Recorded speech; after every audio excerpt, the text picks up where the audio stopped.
And how you doing, everybody? Vasu Vaddiparty here with Charlie O. I'm here at the Public House at Oracle Park in San Francisco, ahead of Game 3 of the series finale between the San Francisco Giants and the Los Angeles Dodgers. The series at 1-1 after the Dodgers win 4-0 last night behind a dominating performance. For those of you on the East Coast that didn't see, Walker Buehler just dominate the Giants 4-0. That series even at 1. David Price, Johnny Cueto up for the task this afternoon at 3:45 on the East and 12:45 on the West.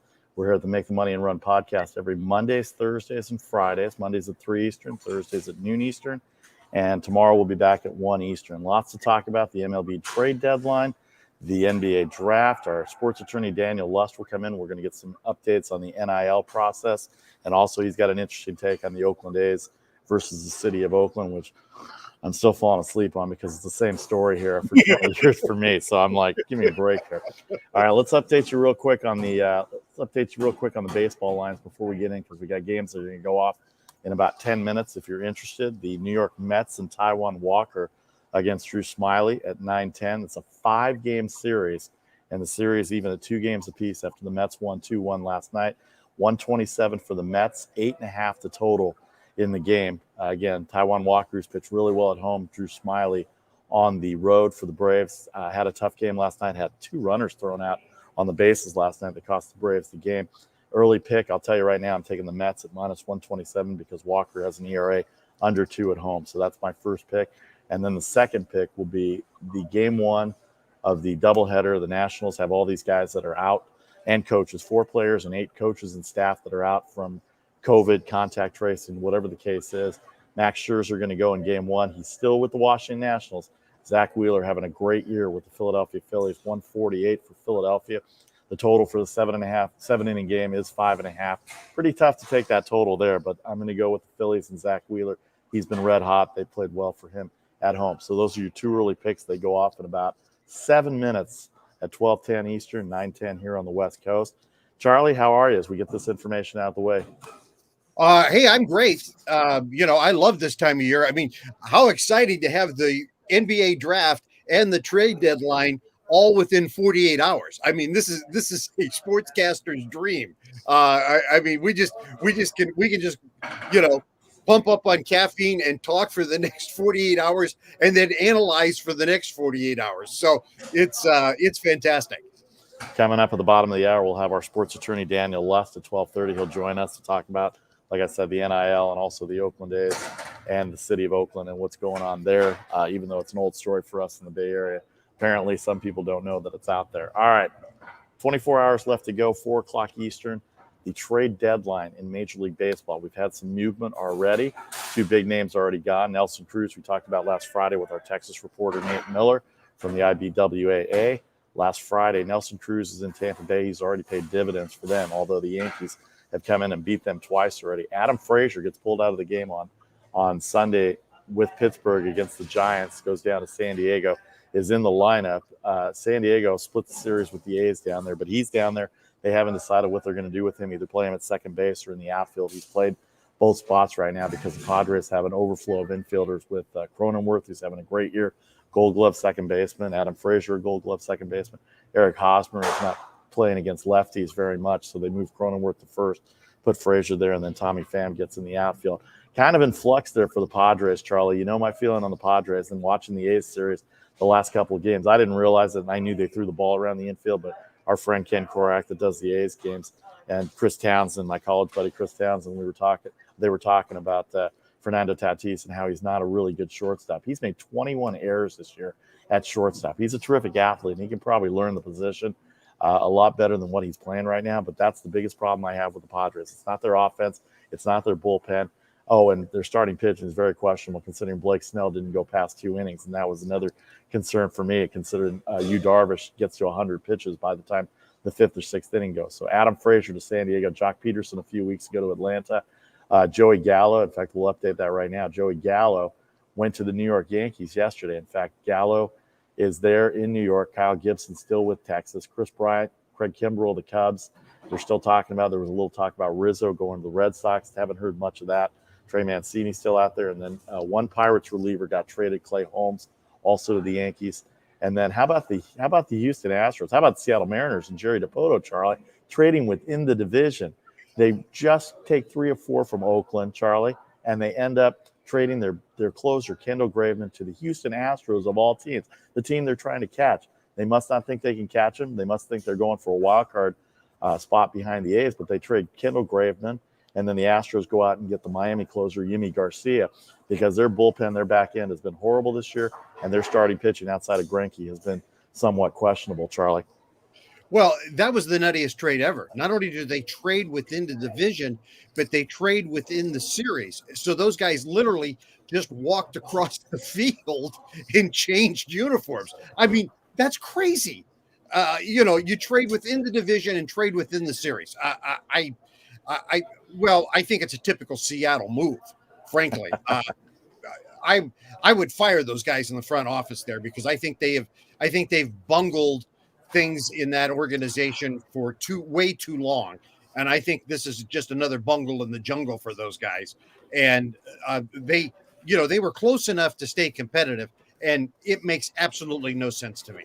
I don't understand what Seattle's doing. Jerry Dipoto has been under criticism considering the years that they've had, but here they were on a roll. The game Monday night, I don't know if you saw it, but I'm sure you saw the highlights.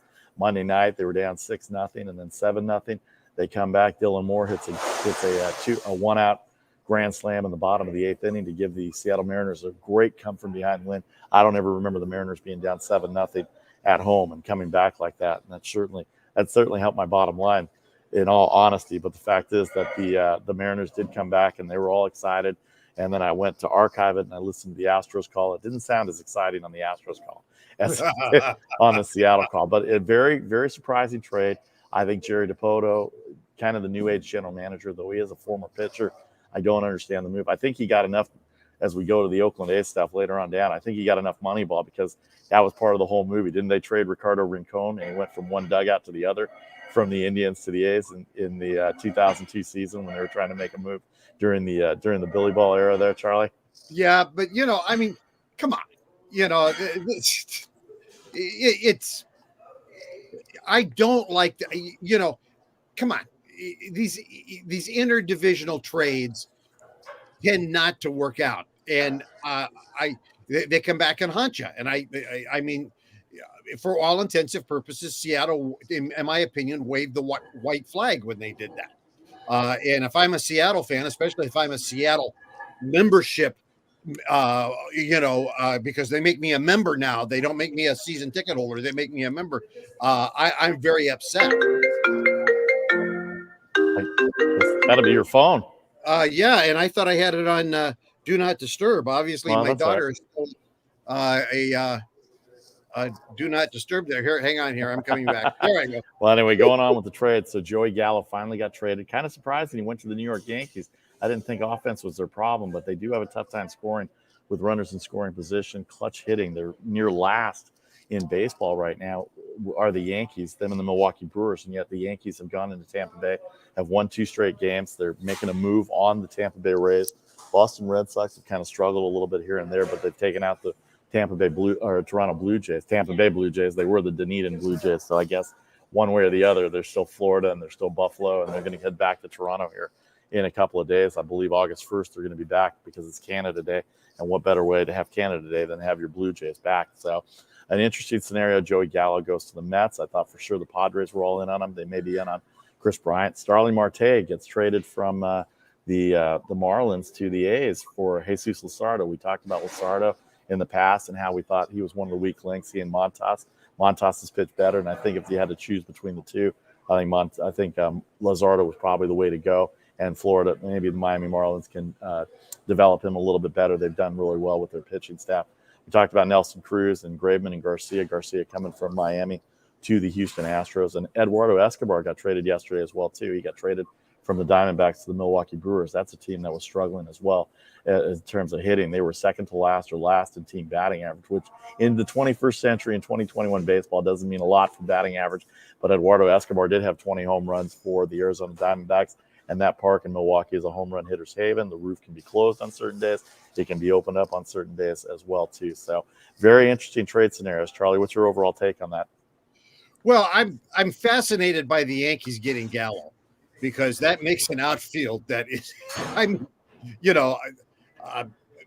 the power in that outfield now in New York is unbelievable.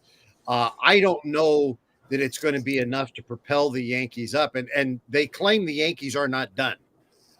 They claim the Yankees are still trying to make deals out there. Right now they're 8.5, I think, behind the Red Sox. They're still, I think, 5 behind the A's for the second wild card spot. So they're rolling a lot of dice out there that they can make something happen. So I'm surprised because we talked about it a lot. We didn't necessarily think they were going to be players. We thought there was a good chance they were going to be sellers, and we were wrong. So it'll be interesting to see what happens here. But I think by going out and getting Gallo, they have laid the cards down and said, "Here we come." So there's at least one more deal out there, big deal, I think, for the Yankees before the close of business tomorrow with that trade deadline. So that'll be interesting. They're going to have a power hitting outfield. Gallo's going to love hitting in Yankee Stadium with that short porch, that 314-foot short porch out there. And again, that's another one of those deals, Vasu. It's not about batting average for him. It's about power. But he also, and people forget about this, he draws a lot of walks. So his on-base percentage is off the charts. I think he's almost a 400 on-base percentage guy because he draws so many walks. So he does have good back control. So I like that one for the Yankees. I think that was a good one. I just was surprised that that's where he wound up.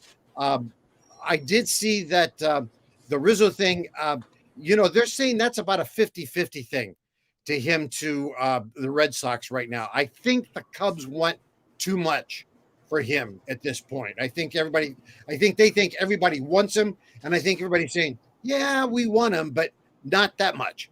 So I think they think they're going to get too much for him. Kimbrel, I still think he's going to get moved.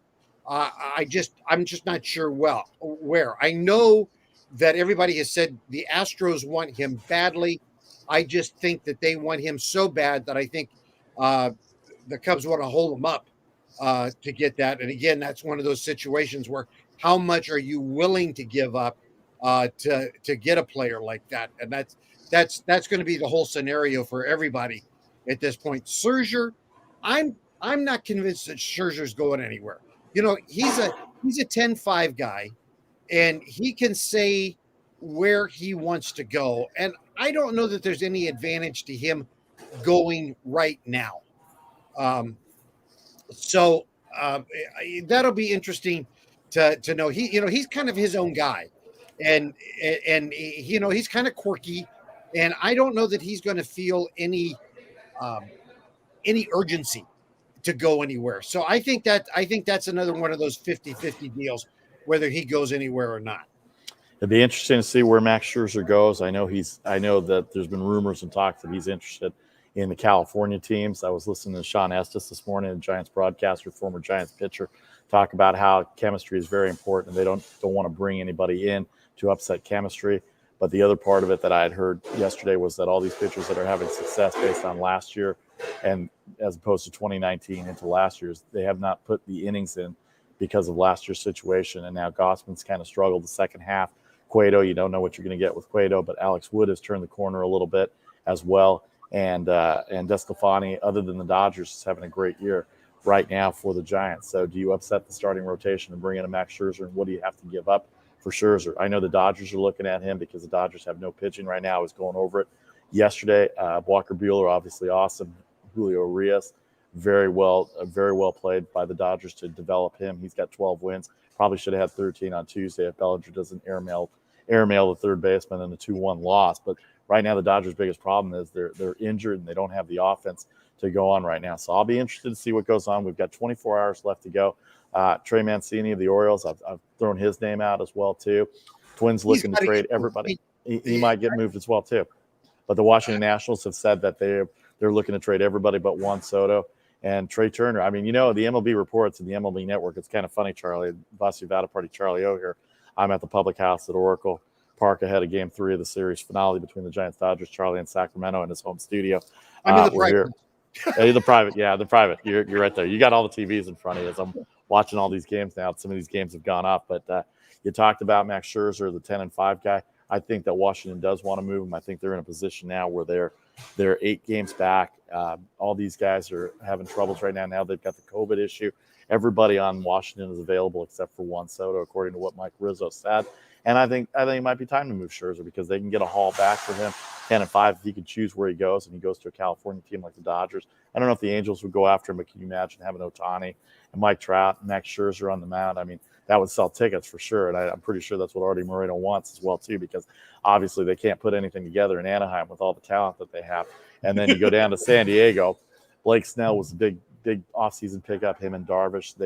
They can't go past 5 innings. Again, Blake Snell didn't go past 2 innings yesterday against the A's, and he has all sorts of problems. The fielding's terrible. Their starting pitching's questionable. The only thing that's really good about the Padres right now is their bullpen. If they get a lead, their bullpen can shut them down. But as we look at the standings right now, Boston 2.5 up on Tampa. You're right, 8.5 up on the Yankees, and Toronto kind of now back against Boston. They had a chance to make some ground up on Boston. They're 10.5 back. And then Chicago leads by 8.5. They lost 2 in a row. They've lost 3 in a row to the White Sox. The White Sox have lost 3 in a row to Kansas City, including Liam Hendriks' blown save, his 5th of the year against the Royals yesterday again. And then the Astros are 6 up on the A's and 8 up on the Mariners. Wild card wise, Boston's up, Oakland's up on Seattle by 2. Yankees are 2.5 back in the wild card. Toronto 4.5 back, so they're still there. Cleveland and the Angels are 5 back, so there's still some possibilities in the American League. And then San Diego up by 5 on Cincinnati, 7 on St. Louis, Philadelphia. St. Louis might be looking to move some teams too. Move some pieces too as well, but obviously they're going to try and re-sign Arenado. They've got Goldschmidt another year, but that bullpen needs some help. And if they want to make a move in the Central Division or even take a chance at 7 games back, I think it's fool's gold for all these NL teams. Maybe Cincinnati has a shot, Charlie, and Joey Votto's getting hot, but it's going to be an interesting 24 hours, Charlie. Any final thoughts on the trade deadline before you get to the games itself? Well, if you talk about Scherzer, anybody wants to go after Scherzer right now, I think it ought to be the Dodgers, because I think he would. I mean, obviously the Giants would love to have him, and God knows I love Sean Estes because I watched him right from the time he was a rookie when we used to call minor league ball, and I love him. But Sean's so wrong.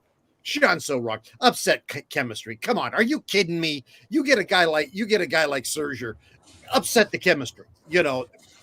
Pooh. You're trying to go for a big win here. The chemistry will take care of it. Don't you think they need bullpen? I think they need more bullpen help than they need starting pitching. Well, I agree, but it also depends on what you'd have to give up for it. So right. That's the other thing.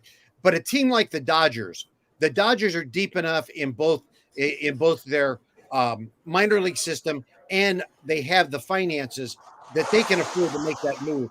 And right now, they need that frontline pitcher more than anybody does. And again, I don't want to get into the details of it, but Trevor Bauer's coming back this season. Let's just put it out there. Trevor Bauer is not going to be back this season. So they need that frontline guy. And if they're going to overcome the Giants, they need another frontline pitcher. So the Dodgers are the team, in my opinion, that need Scherzer.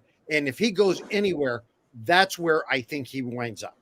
As we wrap up the trade deadline, some of the teams and the depth that are going on, the Dodgers need some starting pitching. Obviously, with the Bauer situation, Kershaw's still injured. Buehler and Urias have been great. Tony Gonsolin every 5th day is not an option, and David Price right now has moved back into the rotation. He starts today, as we said, against the Giants. The first time in 3 years, I think he's gone more than 5 innings last week when he pitched for the Dodgers against the Colorado Rockies. They didn't win that game, but David Price did go nearly 6 innings, and if they can get him into the stature. And don't you love that guy? I mean, David Price. I do like that guy. Price is the Swiss Army knife of pitchers. He just takes the ball and said, "Okay, what do you need me to do? Am I the scissor today? Am I the screwdriver? Am I the little blade? Am I the big blade? Just tell me what I am." I love that guy. Well, when he came up with the Tampa Bay Rays in 2008, when they were going to the World Series, when all those kids were young, the Longorias and the BJ Uptons and the starting pitching, that he was there for that. But he also closed out. He did a Bumgarner in 2008. He closed out 3 innings against the Red Sox in Game 7 on the road in Boston. Or I'm sorry, they were at home. But that propelled them to the World Series, and he's had a really good career. And right now, he's doing what he needs to do to get back into the swing of things. All right, like I said, Dodgers Giants, Boston, probably starting pitching there, although they may be looking for a bat. Rizzo's name got thrown out, like you said. Mets need bats. Kris Bryant is right there. Third base is wide open for him.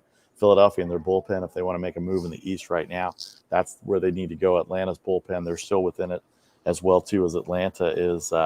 Atlanta split their series with the Mets right now. They're 2-2 with Game 5, believe it or not, going tonight. They're 5 back of the Mets in the division.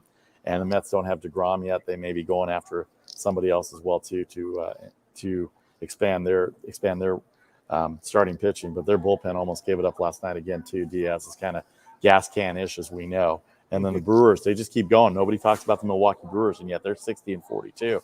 They're only 3.5 games back of the Giants for the best record in Major League Baseball. Craig Counsell deserves a world of possibilities. All right, Charlie, before we take a break, let's hit the National League games. As we said, we talked about the New York Mets, Taijuan Walker, 8.5 with the Atlanta Braves and Drew Smyly. Right now, the game is scoreless in the bottom of the first.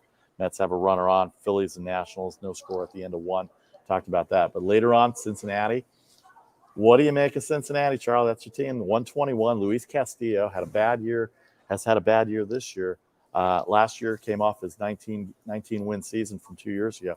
They're going up against Alec Mills, and you don't know who's going to be traded from the Cubs or who's going to be there or not. They're a favorite. Surprisingly, Luis Castillo in his bad year favored at the Cubs, 121, 7.5 the total. The wind must be blowing in there. The Giants are 8.5 the total with Price and Cueto. The Dodgers a slight favorite, looking to take the winner will get the series right now and either expand the lead in the NL West or the Dodgers will move back to 2 games behind they'll move back to 1 game behind. They're 3 back in the loss column and 2 back coming into today. 153 run differential. Pittsburgh and Milwaukee. Milwaukee just made the trade for Escobar, 185 on the road with Willie Peralta. Relievers gone for the Pirates. Don't know who else is going to be gone. They've already traded Frazier, Brian Reynolds, maybe next. 8 the total. Freddie Peralta having a great year. And then Joe Musgrove. I'm not laying 265 on the Padres. I'm not laying 265, even though it's Colorado. Kyle Freeland, 8 the total. Kind of like some offense in that game as well, too. But those are some of the other ones. And then, of course, the write-in is Game 1 of the doubleheader. We don't have Game 2's line yet. If we get Game 2's line before the end of the show, we'll throw it out there in our pick segment. But Zach Wheeler, Max Scherzer, a great matchup. Not at full strength for everybody right now, so just the way it goes. Anything in the National League you like there, Charlie? Anything you're looking at?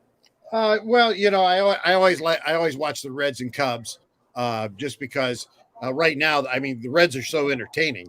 I don't know that the Reds are going anywhere, but I love that right now they're just entertaining. Joey Votto, hey, he has these streaks every year, and when he has these streaks, it's just entertaining. Watch it, folks. It's great. It's great fun. I don't know that the Reds are going to do anything. I'm a long-term Reds fan. So here's what I always believe. They will take me to the altar and then I'll wind up there by myself. Okay. So that's what I always believe. So no, I don't think they're going anywhere, but I think they're going to be a lot of fun to watch. And I would watch that game, however, and maybe consider it because I think when the club starts getting pulled apart, and we all know that the Cubs are going to start getting pulled apart, I think it works on a team's psyche. And I think at that point they start losing a competitive edge. So that's one of the things you want to start watching when you start wagering on games like that, because when you start being told, hey, you're not going anywhere anyway, even though guys have pride, it works on a team in general. And I think you start to give up. I mean, they're telling you to give up. Tomorrow, the trade deadline, 4 o'clock Eastern. There are no day games tomorrow. The trade deadline usually on July 31st, but with it being a Saturday and games already in action, they didn't want to disrupt the games going on at the time that the trade deadline happened, so they moved it back this year to July 30th and look for movement today and tomorrow. Tomorrow at 1 o'clock Eastern when we come on with our Friday show, there'll be a lot more trade movement because, remember, there's only one trade deadline this year. There is no non-waiver trade deadline or waiver trade deadline after July 31st. Whoever you get after by tomorrow, that's it. You're all set. Now, you can claim guys off waivers and you can do all sorts of stuff like that, but you can't make any trades where their waivers are involved with that. That's something that they'll look at the end of the year. And I think that's pretty good. I think you don't need to be adding pieces on August 15th, August 31st or whatever. By that point, you should already have your roster. I like this a lot. That whole deal where the trade deadline got to the place where it didn't mean anything, I thought got really, really boring. And I like this. You got to make some decisions. It's made the trade deadline mean something now. So I really like this. No doubt about it. Let's get to the American League games right now. The Yankees at 122. They're in about 45 minutes at Tampa. They've won the first 2 games at Tampa. Tampa, a game back of the Red Sox. 2.5 back. I'm sorry, the Red Sox. 2 back in the loss column. Red Sox won yesterday. The Rays have lost 3 in a row. They traded for Nelson Cruz. They're 6-4 in their last 10. He's been part of that. He's been pretty productive already. You just never know what to take with Tampa Bay because they've got all they work their magic somehow, but they're 2.5 back right now. 6-4 in their last 10, as we said. Luis Patino, it's a bullpen game for the Tampa Bay Rays. Kevin Cash doing his miracles again. Garrett Cole has struggled, but he's also pitched great. 7.5 the total for the game. In that game, the White Sox, who have lost 3 in a row to they lost 2 out of 3 to the Royals. They lost yesterday after Hendricks blew the save. They're at Kansas City. Carlos Rodon, the owner of a no-hitter against Carlos Hernandez. 180 on the road at 9.5 the total for the White Sox today. Casey Mize, I can't remember the last time I saw the Detroit Tigers be a 150 favorite or higher, but they are playing better, and it is the Baltimore Orioles, and Casey Mize is one of the prize arms there. He and Matt Manning have been great, 152, 9.5. And then tonight, Boston, 117 with Eduardo Rodriguez and Hunji and Ryu. 10.5 back, Hunji and Ryu. If they're going to make a move right now, this is the time to make the move for the Toronto Blue Jays, but I just got a feeling that it might be the Red Sox tonight at 117 with their offense, even though Toronto's bats have come alive. And they hit left-handers really well, but Eduardo Rodriguez and that Boston Red Sox team, they may be on a mission right now, and they may end up looking to widen that lead. Depends on what happens with the Yankees and Rays game this afternoon coming up in about 40 minutes, Charlie.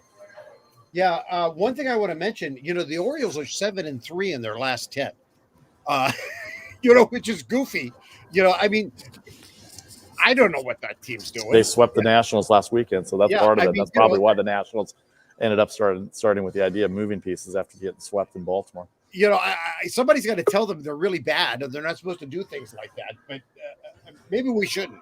Those poor people in Baltimore, they deserve to have a few wins because they have just endured everything. But the Tigers, the Tigers aren't going to make the wild card. But I'm just happy to see them playing good baseball. Again, long enduring fans in Detroit. And they're finally seeing some hope there. So I think that is exciting for them and to see things go their way. Kansas City, that's goofy what's happening there right now. I think the White Sox, you got to continue to watch them, though, because they're always dangerous. Yankees, Rays. Boy, I got to tell you, usually the Yankees go into Tampa, and that is just a disaster for the Yankees. And the fact that the Yankees have won 2 already in there, and this is the 3rd game, I'm not necessarily going to make a play on this game. But if I were going to make a play on this game, I would lean Tampa, just because the Rays tend to own the Yankees down there, and I don't see the brooms coming out for the Yankees in this game. It's tough to sweep on the road. Yeah. And so I see a lean to Tampa Bay in this game. All right. Thanks to everybody on Facebook Live. We had a couple of comments from Rob on there. David Ross will not let that happen. He may not have a choice, Rob. Cole doesn't pitch well against the Rays, says Rob. Thanks for tuning in. And weather will be an issue in Boston tonight. Don't touch. So appreciate people tuning in. Powered by Stables Media, Facebook and YouTube Live. Appreciate everybody on there. We're going to take a break. Coming up after the break, our sports attorney, Dan Lutz, is on the line. We'll bring him in. We'll talk NILs. We'll talk Oakland A's, City of Oakland. We'll talk whatever else is on his mind. And I'm at Oracle Park, so he may be jealous because he's an East Coaster, but is a San Francisco Giants fan. So we may have a little wager going on here. We'll figure that out. It's a wagering show. Back in 30 seconds, Vasu Vaddiparty from Oracle Park in San Francisco, Charlie O from Sacramento. 30 seconds. This is the Make the Money and Run podcast for Thursday, July 29th, 2021.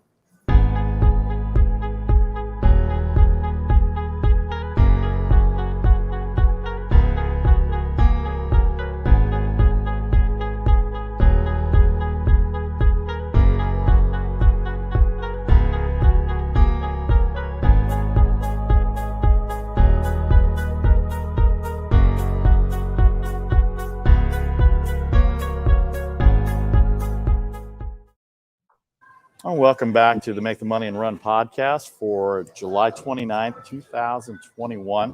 Vasu Vaddiparty here at the Public House in Oracle Park. Charlie O in Sacramento. Our guest, Daniel Lutz, our sports attorney from the Garagos Law Firm. The podcast is called Conduct Detrimental. You can get his podcast anywhere you subscribe to your podcast. It drops one new one every week, and it's good to have Daniel Lutz. Danny, you jealous? I'm at Oracle Park for Giants Dodgers. I know you're an East Coaster, but I had to have you on. I figured today is a good day to do it, just to show you up a little bit here.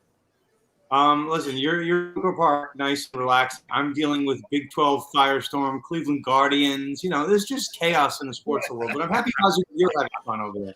Go get yourself a bread bowl, clam chowder. Those are very good over there. I'm going to do whatever the media lets me to do because I'm a free media whore from the standpoint of just getting free food, so I'm fine with that. Anyway, let me give Dan the proper introduction. Conduct Detrimental, Garagos sports attorney. His articles are great. His Twitter follow at Dan at what's your Twitter handle? Your personal Twitter handle? At Sports Law Lust. There you go, right there. It's not like we've been friends for like a year right, now. Right. And I remember Vasu Vaddiparty. You got to remember. That's right. One of those is easier than the other one. That's right. Well, he's a very good promoter. His articles are great, and he's always good with the legal aspects of it. All right, Dan, again, welcome to the show. Let's start off with the NILs. The NIL's been a big thing now the last few weeks. Bryce Young of Alabama, the quarterback, is already been endorsed for nearly $1 million with Alabama. I just got a feeling that I'm good with the NILs. I'm good with players making money, and I'm good with all this based on how it was from before. But in your opinion, and from a legal standpoint, does this kind of create some havoc between the haves and the have-nots? Because it's only going to be the marketable guys that go in and not. Well, let me get your take as a personal opinion on that as a sports fan, and then what the legal ramifications are for the NILs right now.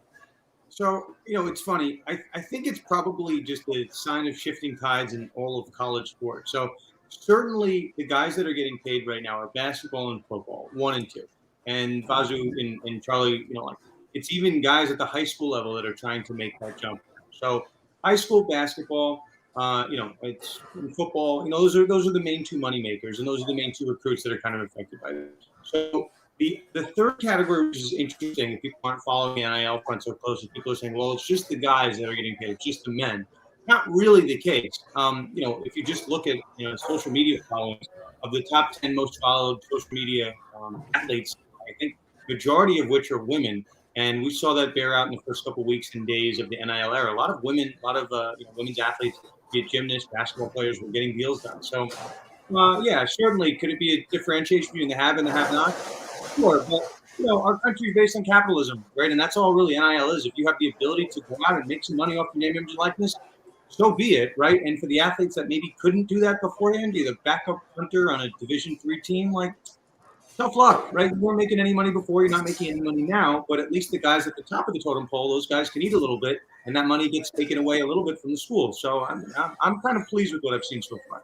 Let me ask you this before I let Charlie go, because I was just thinking about this. The NILs that come in, the agencies, if they're can the NCAA have a stipulation because they run the organization? I was thinking that these NILs and the money that these individual players are getting, can the NCAA put an edict in there, or does it go against capitalism and everything that goes with business, that they say that 20% of the money that they get from the NILs should go back to the University Scholarship Fund as a mandatory deal, and that way everybody else feels like they're getting a piece of the pie? Is that legal, or is that something that can be endorsed by the NCAA and maybe make it a legal bylaw or title, I guess, whatever it would be?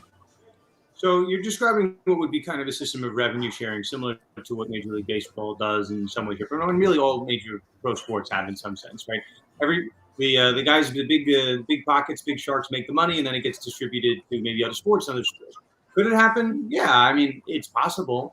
If you ask me, and you guys both know I'm in the betting world as well, I would not bet on it, because the NCAA was supposed to come out with their own name, image, likeness rules. They came up with this really fancy, I'm going to pretend it was like a hypothetical book that was like 300 pages, and they're walking around with it. But the reports were that they had NIL rules that they were ready to give the conferences and the schools, and that was going to be ready to go on July 1st. And then all of a sudden, Vasu, the Supreme Court of the United States came down. Justice Kavanaugh said that the NCAA is not above the law. So we're not going to view them as being akin to Major League Baseball with an antitrust exemption. We're going to go hard at them. So, all of a sudden, this big, we'll say this 300-page book went over here, right? And I'm putting it in a metaphorical trash can. It went away. It disappeared. NCAA threw it out. And that tells you, Vasu, that they're not going to get, the NCAA is not going to get creative. I think they're going to do the bare minimum, see what happens. Charlie, I am a fan of the third string punter on a Division III team, so I want him to get some of this too. He's as important for field position.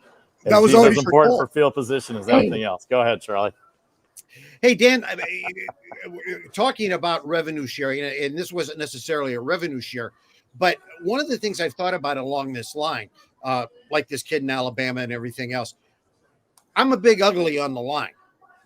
All right. I'm not going to be $1 million guy, but the kid that's playing quarterback, he doesn't get the big NIL and doesn't get all the headlines unless I'm on the line protecting him.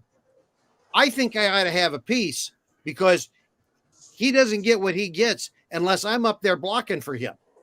Now, I've got a couple of choices. He either cuts me in, or you know what? When that defender's coming, I step left and I let him go down. I want a piece. Charlie, you are a madman. You're an agent of chaos over here. First of all, I think you are a very handsome man. You're not a big ugly, okay? I don't appreciate that. Number two, Charlie, let's say, right, I was the quarterback, right, and you're the offensive tackle, and you just, for some reason, you're an agent of chaos. It's 3rd and 10. The game's on the line. And you go, you know what? I think it's time that Dan eats a little bit of the turf. I'm probably asking to put you on the bench because I can no longer trust you. So, you know what, Charlie? You made a great point that you think you should be getting paid like me, but you just ended your college career. So I don't envision that scenario ever happening, Charlie. I'm sorry. And I'm sorry that, I know what you're saying, right? But I think my point at the end of the day is like offensive linemen, right? And there's some good success stories. The offensive lineman over at Arkansas did a deal. All the offensive linemen can eat. They did a deal with the barbecue joint. They can only eat barbecue for free, whatever they came up with. There's deals out there to be made for linemen. And you guys know I have a connection to the University of Nebraska. And the offensive linemen are working on some deals. So, I think it's out there for the taking. But here's the thing, right? We don't really know who the top offensive linemen are that are going to get drafted up until like a month before the draft. We don't know that. But those guys never really had marketability. So, it is what it is. You're going to get drafted or make your money that way. But I don't think it was meant for the big uglies, Charlie. All right. Before we get into the Big 12 scenario, the Big 12 SEC scenario, in fact, we'll go right there now. The Big 12 scenario, Texas and I had a question. I forgot it. Texas and Oklahoma have denounced their rights in terms of the Big 12 for more likely to move to the SEC.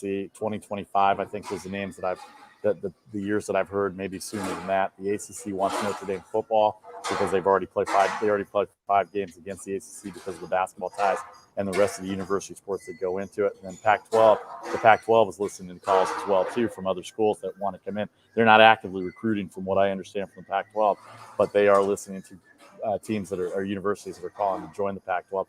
Are we headed to a professional type league where it's just going to be 4 leagues and then they'll all just play each other, kind of like Major League Baseball or the NFL, NFC, AFC type thing? I mean, it doesn't seem like that the conferences are as independent as they were, considering what the bodies of work are for the NCAA and how they're trying to go about it.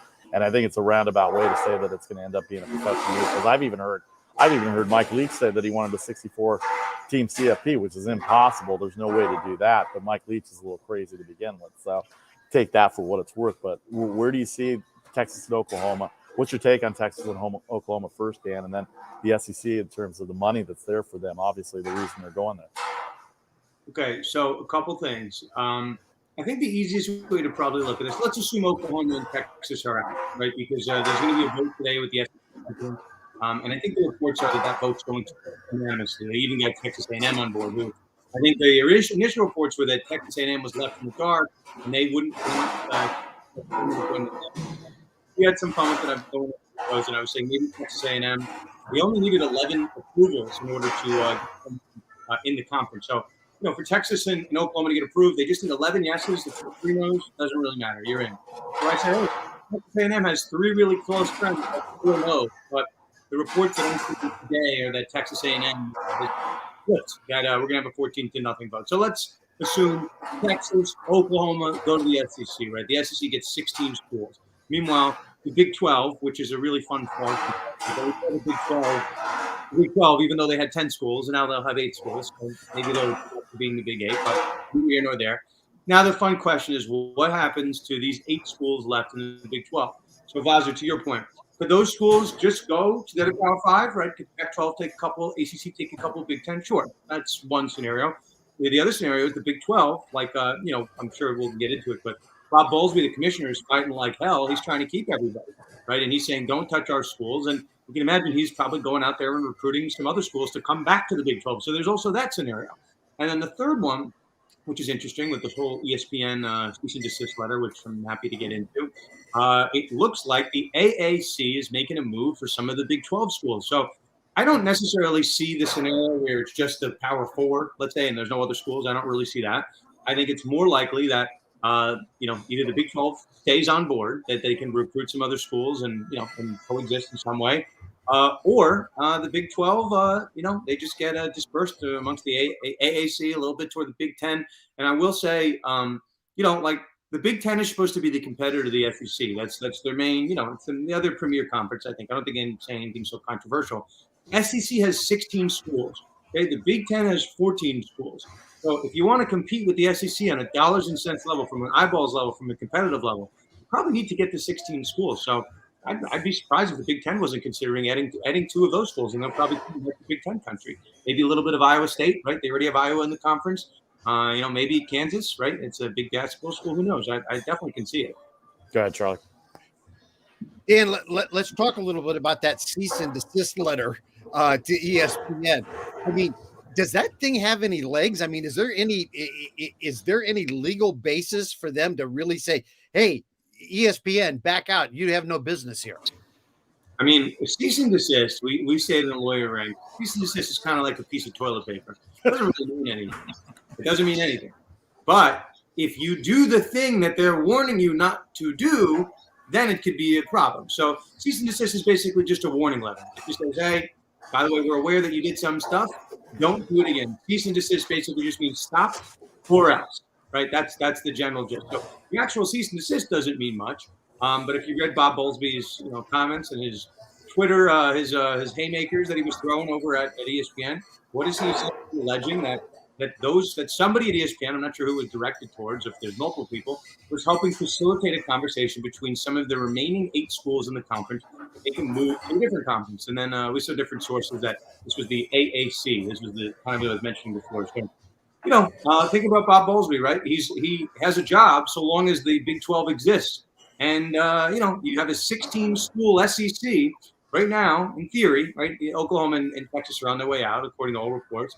You have an 8-school Big 12. So if you lose any more, there's probably not going to be a Big 12. So that's why Bob Bowlesby's coming out, all guns a blazing. He's going scorched earth. He's going after ESPN. He's going after his own schools a little bit. And I think he's just trying to say, no one touch any of my other schools or else there's going to be a problem. But as I kind of pointed out on Twitter, and for those that are on Twitter, I know you guys are on Facebook. I'm at Sports Law Lust. But if I got that right. If you're only on Facebook, I guess you can follow my personal account. YouTube also. Listen, you're YouTube. I'm on Instagram at Sports Law Lust. So this audience is a very vocal audience. You should come over to my platform. We'll have some fun. But as I pointed out on my platforms, correct me if I'm wrong, the Big 12 needs more than 8 members. So Bob Bowlesby can look very hypocritical very quickly. He's saying, don't touch my schools, but yeah, your schools. I'm going to come after your schools. Very fascinating, obviously, to watch. Well, that's the interesting part. Like I said, the Pac-12 is taking calls, but they're not making calls, and that's the difference. And Bob Bowlesby is probably not the best example of hypocritical behavior, considering Stanford, Iowa, and now the Big 12 commissioner. Talk about somebody that's moving around. He's the last person to criticize anybody, in my opinion, to be criticizing teams and conferences for jumping around. All right, so last thing on this, Dan, and then we'll move on to our last topic. By the way, our guest, Daniel Lust, sports attorney at Garagos Law Firm, Conduct Detrimental, the podcast, at Sports Law Lust on Twitter and Sports Law Lust on Instagram as well, too. Are we just in for massive chaos now? Or how are we going to dictate the rules on this, or what kind of guidelines are there going to be, or are we just, like the old Sports Center commercials when they had the turn of the century commercials? There it was all chaos and all that, and Charlie Steiner running with the tie around his head and all this other stuff, for those that are old enough to remember. But are we in for that kind of chaos and the end of the world of college football, college sports as we know it, or what's going to happen here? No, it's definitely not the end of college football, college sports. There is a world. So I don't want to say it's the end of the world. I don't even say it's bad. It's just different. So I wouldn't be doing my job if I wasn't issue spotting 10 years down the road. That's what we have to do for our clients and just kind of let them know things that could be on the horizon. You'd be blind or living under a rock, or maybe just not a college football fan if you did not know that the SEC has a war chest of assets, right? The SEC, if this merger goes through, whatever you want to call it, Texas and Oklahoma going through, they will basically have as much revenue on a yearly basis as the NCAA has as a whole. We're just an SEC country. So we've complained for years in the legal ranks that the NCAA has too much power. If you don't agree with the NCAA, there's no viable alternative to go to. You're kind of stuck in the NCAA. And that's why for years that the NCAA didn't pay athletes, because they didn't have to, because there was no viable alternative. You guys will – my dad was a big fan of the ABA growing up. The ABA pushed the NBA to be better, right? That's the whole narrative. The USFL pushed the NFL to be better. What we could have is a scenario if the SEC keeps growing at the rate it's growing, right, and they keep bringing in this amount of money and they keep moving these big schools over, you could have the SEC schools, hypothetically, there's nothing stopping them from seceding from the NCAA and creating a competing college sports entity. And it makes a lot of sense. People hate the NCAA. People think the NCAA are incompetent. People think the NCAA are a waste of money. Mark Emmert's getting paid millions of dollars to do what, right? To beg to Congress that he couldn't figure out NIL ahead of time. So, there's a lot of problems with the NCAA. And the SEC, Greg Sankey's making calls, right? He's not going to admit that he's making calls. And Vasu, I meant to say this. The Pac-12 is listening to calls. They're not making them. You want to know why? Right. Why? Do you want to know why? Yeah, I have an idea, but go ahead. If you're making the calls, you are maybe cautiously interfering with someone else's contract. If you're just listening, what did you do wrong? You picked up the phone call? You might be doing something wrong either way. But, I do see a scenario where college sports are changing on their head. We had a conversation about a month ago that college athletes might all of a sudden be called employees in the not too distant future, which I think they're on a path to unionization. I don't think we can rule out by any means, but there's a collection of assets in the SEC. They have 16 schools. Those guys have way too much power, and they can probably influence a lot of television deals. They can influence where the games are, which bowls are, the college football playoff structure. You got to think about all this stuff. And at what point does the SEC just say, do we even need this, right? Why are we sharing our money with the peons of college sports? We're the kings, right? Let's go start our own separate entity. So, that if you're troubleshooting and you're issue spotting 5 years down the road, 10 years down the road, I think that's a logical path where we could be headed. Go ahead, Charlie. Yeah, Dan, that was my whole question. Is there a need for the NCAA anymore? I mean, maybe the smaller schools need some kind of entity to help them. But at this point, with those larger conferences, can't they just be their own entities and then negotiate out deals together? I mean, is there anything really that legal binding these organizations to the NCAA? The main hurdle, there obviously are hurdles. There are different contracts people have signed. The main hurdle is going to be these television contracts. And a lot of these rights are kind of interwoven with the NCAA.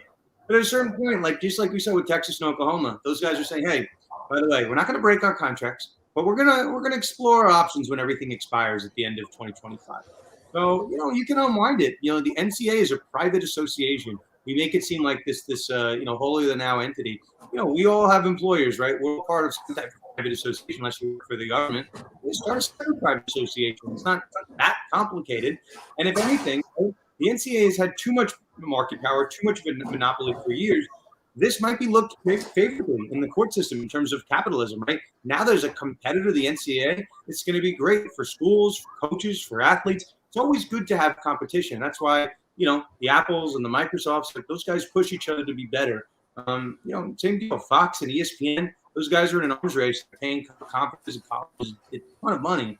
So, I have no problem with there being a viable alternative to the NCAA. All right, this is the Make the Money and Run podcast. Vasu Vaddiparty here from Oracle Park. Charlie O in Sacramento. Daniel Lust on the East Coast. Wishing he was here at Oracle Park with me. I'd have a beer with the Giants-Dodgers game. We're going to make a little Giants-Dodgers wager at the end, but let's move on to a little baseball here. The Oakland A is in the City of Oakland. For me, as I told Charlie at the beginning of the show before you came on, it's like complete snoozer for me because I've heard this crap for 20 years and nothing's changed. And I know there's term sheets out and this other crap that goes on. They can't get together. John Fisher has all this money. He's waiting for Oakland to come up with the money now. He can't wait till September. Oakland's pissed off. The fans have nothing to do with it, the city itself. the city is complaining that they're putting too much pressure on them with all the other problems that the city has. You posted something about that as well too. What's the latest that you hear on the A's and the city of Oakland, and what's gonna happen in your opinion? Okay. Well, I guess we'll go to the fun part. Like, I don't know. I've watched two giant franchises get up and leave Oakland in the last decade. So, I mean, probably people didn't think the Raiders would leave, and then they left, and then people didn't think the Warriors would leave, and then they left. If there is a pot of gold at the other end of the rainbow, teams are taking it. You're 2-2 with Oakland teams leaving recently, so you hate to see it. But I just, and I don't have anything against the City of Oakland. I'm just reading historical precedent. Teams have got up and left. So I know there was a vote, I think it was last week, the Oakland City Council was trying to see if they were going to, up their proposal to the Athletics, or if the Athletics were going to budge. I haven't heard anything new. I think they're just waiting to see if the City of Oakland's going to pony up and improve the condition for the A's. So we'll see. Again, Vasu, asked me what I think is going to happen. I keep getting every time I talk about this topic, people say Las Vegas, they say Nashville, they say no one says Omaha, Nebraska, but I say well, Portland's also very big on that radar too. Portland's also very big on that radar too. I can totally see it. I don't think there's anything that Oakland at this point can offer that the A's management says we can't get elsewhere, unless it's just a giant bag of cash. But as you keep hearing the whispers over and over, the only thing that, at least in my opinion, that's changed is that the Warriors made a really successful move. The Raiders made a really successful move. Maybe that's all they need to see. Charlie, anything else before we let him go here? The thing I have no animus towards the City of Oakland. My anger always has been with the Giants, because the Giants are the cause of this whole problem. And it dates all the way back to 1990, when the A's, out of the kindness of their hearts, saved the San Francisco Giants by allowing there to be territorial rights for $0. And when the Giants didn't need the territorial rights anymore to the South Bay, just because there was a problem and they never got given back. And then they held on to them, and they act now like they have to have them to survive. The Oakland A's could easily be the San Jose A's right now and a successful franchise. And the A's have never sued the Giants. And baseball, in my opinion, should be sued and gone after for siding with the Giants, for creating an unfair competitive edge for the Giants, because they're the only two-team market in all of baseball that has a territorial rights. Can you explain to me how they justify that? The Giants are the best franchise in professional baseball. That's how they justify it. We all know that's a bunch of crap, but that's hey, 3 and 5 years ain't bad. 3 and 5 years ain't bad. I don't. The short answer is I don't know how they can justify that. I know there was because years ago the Giants, there were some rumors they were going to move to Tampa Bay, and the Rays franchise was created. I don't really know how they can justify it. But as Rob, who seems to be a super fan of the show, shout out to Rob.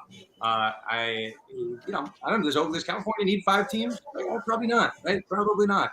So again, like I hate the narrative in basketball. Like the Supersonics were gone, right? And so Seattle needs a basketball team. There is a market for basketball in Seattle, a really hungry market. If there was a thriving, really hungry market for Oakland sports, you wouldn't have these 2 teams that have just left. And the world that we're getting into is a luxury box world, right? People want to sell luxury boxes in stadiums. And the sad part is that people are kind of moving to cities with that type of a market. And I think Oakland just bears out that they don't have that market. And I hate to say it, don't want to be controversial, but just 2 for 2. You lose the Warriors, one of the most successful franchises in basketball. They leave. If you can't keep the Warriors, you're not going to keep the Athletics. I just think the city of Oakland should get that money back, keep the jobs out there, and I just think that it'd be good for everybody if they could figure out how to come up with that money because of all the amenities and accessories it will create. All right, we're going to let you go on this. You're a big baseball fan. I know you like to wager a little bit. San Francisco Giants, 63-37, best record in Major League Baseball. You, Mr. Lust, Mr. Sports Attorney Lust, what do you think the Giants need to do at the trading deadline before tomorrow? I am shocked that the Giants have the best record in baseball. Yeah, you said that at the beginning of the year. I know. I everybody else. My dad and I have placed a wager on the Giants to win the World Series at 32-1. We're holding that ticket very, very tightly. We always make a bet at them. We weren't going to do it, and they won a couple games out of the gate. We were like, why not? Let's throw a couple bucks. So we're sitting pretty right now.